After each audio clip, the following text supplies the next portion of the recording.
দর্শক, সপ্তাহের প্রথম দিনের বাজার দরের খবর জানবো আমরা। নেত্রকোনা থেকে যুক্ত হচ্ছেন সহকর্মী হানিফুল্লাহ আকাশ এবং সুনামগঞ্জ থেকে এয়ার জুয়েল। চলে যাচ্ছি নেত্রকোনায়, হানিফুল্লাহ আকাশের কাছে। বাজার দরের খবর জানাবেন। RICL TMX, যুগের পর যুগ স্থাপনা থাকে মজবুত।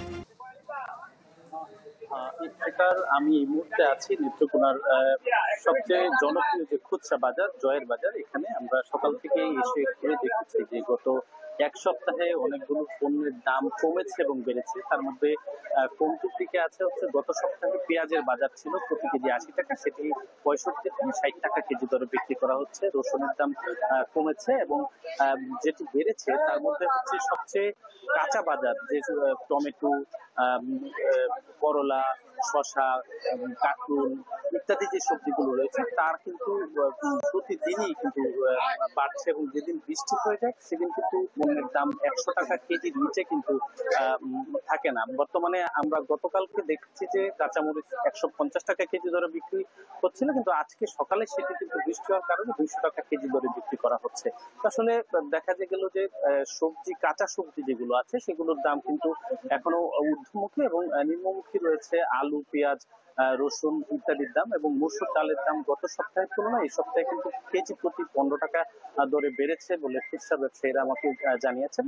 তবে ভোক্তা যারা রয়েছেন তারা বলছেন যে আসলে স্থানীয় প্রশাসনের যদি ভোক্তা অধিকারের অভিযান পরিচালনা করা হতো তাহলে হয়তো বাজারে যে সিন্ডিকেট রয়েছে সেই সিন্ডিকেট থেকে মুক্ত হয়ে হয়তো পণ্যের দাম কিছুটা কমতি দিকে থাকতো। তো আসলে ব্যবসায়ীরা বলছেন যে আসলে বাজারে আবহাওয়া, বৃষ্টিপাত থাকার কারণে আসলে আমদানি কম থাকায় কিন্তু এই পণ্যের দামগুলো অনেক সময় বেড়ে যায়, কিন্তু যখন আবহাওয়া ভালো থাকে তখন কিন্তু আমদানি বেশি থাকে এবং পণ্যের দাম কমে।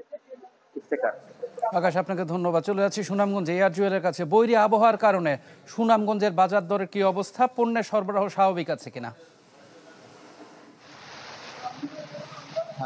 নেত্রকোনা থেকে যেটা আসলে সংবাদটা আমরা পাচ্ছিলাম, একই অবস্থা সুনামগঞ্জে। কিন্তু সুনামগঞ্জেও গেল কয়েকদিন ধরে কিন্তু সবজির বাজারের যে ঊর্ধ্বমুখী দাম সেটি কিন্তু এখন অব্যাহত আছে এবং সেই সাথে কিন্তু বৃষ্টির কারণে কিন্তু যে পণ্য সরবরাহ সেটি কিন্তু আপনি জানেন হাওড় অঞ্চলে কিন্তু বৃষ্টির কারণে সেই সবজির দাম অনেকটা বাড়ে, কারণ যাতায়াতের অনেক সমস্যার কারণে আমরা দেখেছি প্রত্যেকটি সবজির দামে কিন্তু 70, 80, 100 টাকা এর থেকে বেশি আছে। এবং আমি আজকে সুনামগঞ্জের যে সকাল থেকে কিন্তু প্রচুর বৃষ্টি হচ্ছে, যার কারণে কিন্তু যে সবজির যে সরবরাহ সেটি কিন্তু অনেকটা কম আছে, যার ফলে কিন্তু প্রত্যেকটা সবজির দাম বেড়েছে। আমরা দেখেছি করলা 80 থেকে 100 টাকা এবং ঢেঁড়স 60 থেকে 70 টাকা, ঝিঙ্গা 100 টাকা করে কেজি বিক্রি হচ্ছে। এবং বলা যায় প্রত্যেকটি সবজির দামে কিন্তু 80 থেকে 150 টাকার উপরে কেজি দরে বিক্রি হচ্ছে, যেটি আসলে হাওরের মানুষের জন্য আসলে একটা ভোগান্তি। কারণ তারা বলছেন যে হাওড় অঞ্চলের সবজি, যে সবজি গেল 2 সপ্তাহ আগে তারা 50 থেকে 60 টাকা দরে কিনছে, সেটি আসলে এখন ঊর্ধ্ব দামে বিক্রি হচ্ছে।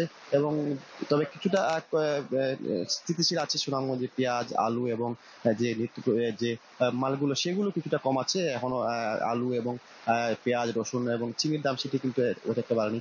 তবে এই সবজির বাজারের আসলে এই ঊর্ধ্বগতির কারণে কিন্তু হাওড় অঞ্চলে যারা আছেন তারা বলছেন সব মিলিয়ে কিন্তু সবজির ঊর্ধ্বগতির কারণে কিন্তু একটা বিপাকে এই জন্য মানুষজন, এবং গেল কয়েক সপ্তাহ ধরে কিন্তু সবজির দাম ঊর্ধ্বমুখী আছে। এবং তারা বলছেন যে আসলে 100 থেকে 150 টাকা কেজি সবজি বিক্রির কারণে কিন্তু অনেকটা চরম অস্বস্তিতে এই হাওড় অঞ্চলের মানুষজন, এবং সেটি আসলে কবে নাগাদ সেই সবজির বাজার স্বস্তি আসবে সেটি বলা যাচ্ছে না, যেহেতু বৃষ্টিপাত হচ্ছে, পণ্য সরবরাহের একটি ব্যাগ পেতে হচ্ছে। সব মিলিয়ে কিন্তু সুনামগঞ্জের সবজির বাজার এবং নিত্যপ্রয়োজনীয় যে বাজার সেগুলো ঊর্ধ্বমুখী আছে।